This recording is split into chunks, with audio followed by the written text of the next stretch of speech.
Good morning, church family. I'm Grant Eudy. Today we find ourselves in 1 Samuel chapter 8. We pick up in verse 1 where it says, when Samuel grew old. And so we're seeing here that this is a turning point or a pivotal point in his life and also in the lives of God's people.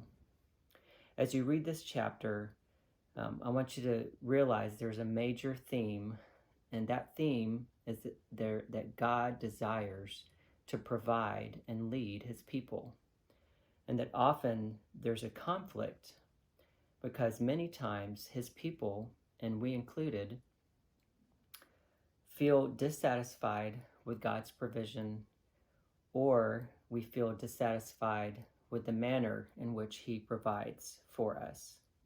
So as you read this chapter, think about God's people in the context in this chapter, what they're going through, and what are the factors that lead them to distrust God and to want to go their own way. Also, pray that God will work in your heart and show you what are the areas in which you are not fully trusting God to lead you and to guide you. I think we can see in Samuel's life, he was truly a faithful leader. And even though he was faithful to God and leading his people, not everything turns out perfect.